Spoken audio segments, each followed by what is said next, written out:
Amados irmãos, amadas irmãs, vamos celebrar o quinto domingo do tempo comum deste ano B da liturgia, em que estamos sendo acompanhados pelo evangelista Marcos. Estamos no quinto domingo e ainda no capítulo 1 de Marcos, o evangelho que hoje, neste domingo, nós vamos ler, meditar, é do capítulo 1, versículos 29 a 39, que fala da presença de Jesus numa casa onde tem sofrimento. Ele cura uma mulher e depois também uma multidão grande aproxima-se da casa e ali está Cristo. E depois Jesus vai para a oração, vai para um lugar onde ele possa estar profundamente unido ao Pai na oração. Nós encontramos a primeira leitura no livro de Jó, no capítulo 7, versículos de 1 a 4, e depois de 6 a 7. Sabemos que Jó é um homem que passou por grandes sofrimentos. E este livro vai ajudar a encontrar um sentido mais profundo para viver. Qual é o sentido da vida? Por que viver? Qual é a situação real do ser humano diante de Deus, do homem diante de Deus? E qual é o papel de Deus na vida e nos dramas do ser humano, uma vez que o ser humano passa e vivencia tantos dramas? Qual é o sentido do sofrimento? Sabemos que o sofrimento faz parte da existência humana. Não existe pessoa que está isenta do sofrimento. Então, a leitura de Jó faz alguns questionamentos. Não é acaso uma luta a vida do homem sobre a terra? Não é que tudo corre assim sereno, tranquilo, mas há desafios. E o livro diz: couberam-me, palavras colocadas na boca de Jó, couberam-me noites de sofrimentos. Se me deito, penso, quando poderei levantar-me? E ao amanhecer, espero novamente a tarde e me encho de sofrimentos até ao anoitecer. São palavras de um homem sofrido, de um homem que está vivendo a angústia do sofrimento. O tempo vai passando e passa tão rápido. Ele diz que os dias correm mais rápidos do que a lançadeira do tear e se consomem sem esperança. Então, ele recorda que a vida é muito breve, a vida é muito passageira, muito breve, como um sopro é a vida. Assim, o questionamento: vale viver? Por que viver? Qual a situação do ser humano diante de Deus? Então a leitura vai nos apontando para que nós procuremos em Deus o sentido da nossa existência. Não nas coisas, não nos bens, mas em Deus possamos encontrar o sentido da existência, o gosto de viver. Esta leitura é a resposta que Jó dá a daqueles 4 amigos que o visitaram no sofrimento e apresentavam uma teologia ou dogma tradicional, né? E Jó vai contestar com seu jeito de viver, com suas palavras, essa teologia tradicional, que traz uma imagem de um Deus falso para manifestar a sua visão de um Deus que dá vida. Jó manifesta sua insatisfação diante do que os amigos lhe estão afirmando. É verdade que o sofrimento é grande. Ele passa pelo sofrimento.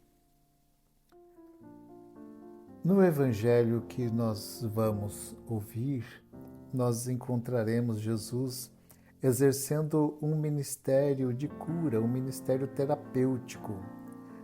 Ele passa da sinagoga para casa. No domingo passado, nós encontramos Jesus na sinagoga, curando um homem de espírito impuro, que estava com um espírito impuro. Jesus disse: cala-te e saia desse homem. Continuamos no primeiro dia da atuação de Jesus ali em Cafarnaum, onde ele está exercendo este seu ministério de Filho de Deus tão importante.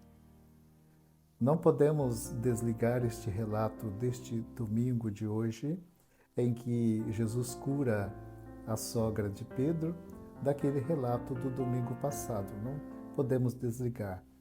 Ambos formam um todo teológico progressivo que começa com Jesus lá na sinagoga e termina com Jesus orando sozinho num lugar deserto. Da sinagoga, onde Jesus encontrou espíritos impuros, Jesus se dirige à casa. Casa é um ambiente natural, é o lugar da família, onde também se encontram pessoas com as suas fragilidades, por diferentes tipos de enfermidade. Na casa estão as pessoas com as suas fragilidades. Jesus passa da sinagoga, de um lugar oficial de religião, da religião judaica, e passa para casa, que é o lugar de viver a vida cotidiana, é o lugar do trabalho, é o lugar do descanso. Nas casas também vai sendo gestada a nova família de Jesus, daqueles que fazem a vontade do Pai, daqueles que escutam a sua palavra. Jesus quer comunicar a salvação para todas as pessoas, em todos os lugares, onde se desenrola a vida, onde a vida acontece. Aí está Jesus para comunicar vida e salvação. Marcos apresenta a sogra de Pedro no começo da cena. Nós a vemos prostrada, separada, tomada pela febre. Mas esta mulher, quando curada por Jesus, ela se integra à comunidade, ela passa a servir. No centro do texto está a chave do relato. Jesus aproximou-se, a tomou pela mão e a fez levantar. São 3 gestos realizados por Jesus. Ele aproxima, toma a mulher pela mão e a levantou. Aproximar-se daqueles que sofrem e olhar de perto os seus rostos, compassivamente, acolher as suas dores, uma atitude que teve o Filho de Deus e que nós também somos chamados a nos aproximarmos das pessoas que sofrem. Não ficando distante, mas aproximando com o coração. Jesus tomou aquela mulher pela mão, ele toca a enferma. Ele não teme as regras da impureza, porque se tocasse no enfermo ficava impuro. Ele não teme as regras da impureza. Suas mãos prolongam o seu coração. Jesus quer que a mulher sinta força, aquela força curadora. Ele levantou a mulher, colocando-a de pé, devolveu a ela a dignidade. Amados irmãos, amadas irmãs, são atitudes que nós cristãos, podemos trazer para a nossa vivência. Aproximar das pessoas nesses tempos de tanta comunicação, tantas redes sociais, Há pessoas esvaziando-se, perdendo o sentido da vida porque falta a proximidade, falta o calor humano, falta a vivência, aproximar-se, tomar pela mão, ou seja, tocar. Estou aqui com o coração, com as mãos estendidas para lhe ajudar. Ou outras vezes são pessoas que se aproximam de nós e nos tocam, estendem as mãos para nos ajudar. Colocar-se de pé, devolver a dignidade, vale a pena viver, olhar com esperança. Assim está Jesus sempre no meio das pessoas, com uma mão estendida que nos levanta, como um amigo muito próximo que nos infunde vida, como uma presença que desperta o melhor que existe em nós, com uma sensibilidade que desperta a nossa identidade e nos põe de pé. O relato de Marcos nos diz que nesse mesmo dia, depois do pôr do sol, quando terminou o sábado, levaram até Jesus todo tipo de enfermos e possuídos por algum mal. Devemos gravar bem este detalhe. Ao chegar à obscuridade da noite, a cidade inteira com seus enfermos se ajunta às portas da casa onde está Jesus. São olhares de esperança, corações abertos, sabendo que o Filho de Deus aí está. A igreja que somos nós, a igreja da qual nós participamos, ela só atrairá de verdade quando ela for uma porta aberta, acolhedora de todas as pessoas. Há pessoas que gostariam que muitos ficassem de fora, que não entrassem, que não participassem da vida eclesial. O Papa Francisco disse uma palavra na Jornada Mundial da Juventude em Lisboa que chamou a atenção e muita gente contestou também, quando ele disse que a igreja tem lugar para todos, todos, todos. É lugar de todos, todos, todos. Uma igreja que recebe a todos e as portas, as pessoas que sofrem podem descobrir nela a presença de Jesus que cura, alivia os sofrimentos. A igreja que é a presença de Cristo que ajuda as pessoas a encontrar em Cristo o sentido para a sua vida. A cidade inteira se aglomerou em frente da casa e a porta não estava fechada, nem tinha que chamar, nem que esperar numa antessala, porque Jesus estava aí, estava fora, acessível, com o tempo, sem pressa, ele tinha tempo para as pessoas. Quem estava aí eram homens, mulheres, habitados por um desejo de viver, que se aproximam dele porque intuíam que ele possuía o poder de comunicar-lhes vida. Aproximamo-nos de Cristo com o nosso desejo de viver, sabendo que ele nos comunica vida. Vamos pensar na casa interior, pensar no próprio coração que acolhe Deus. Deixemos que Jesus exerça o seu ministério terapêutico nos nossos corações, trazendo-nos a libertação.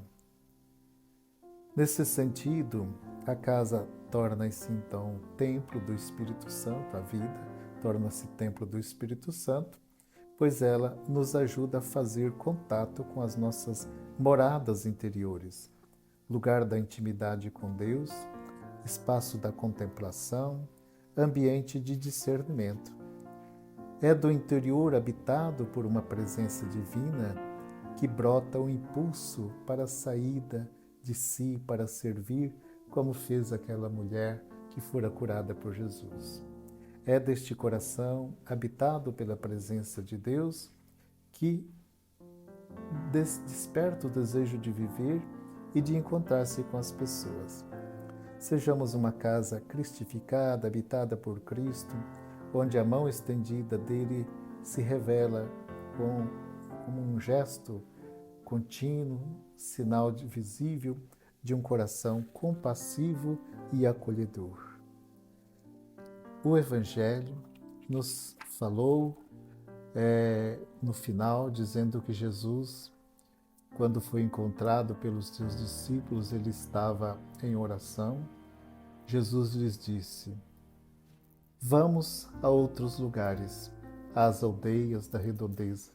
Devo pregar também ali, pois foi para isso que eu vim. Ele andava pregando nas sinagogas, expulsando demônios, fazendo o bem. Como é bom ter o desejo de anunciar Cristo, de anunciar seu reino. Paulo, na segunda leitura aos Coríntios, nos diz: pregar o Evangelho não é para mim motivo de glória, é antes uma necessidade para mim, uma imposição. Ai de mim se eu não pregar o Evangelho. Ai de mim se eu não pregar o Evangelho. Então, cada um ser presença de Cristo no meio das pessoas que têm os seus sofrimentos e levar a luz do Evangelho que traz alegria para bem viver. Amado irmão, amada irmã, celebre com alegria, com amor, este quinto domingo do tempo comum do ano B da liturgia. Tenha um encontro agradável com Cristo, o Filho de Deus, e Ele lhe indique o sentido para bem viver, o sentido de viver, amar e servir. Fique com a paz e a bênção do Senhor.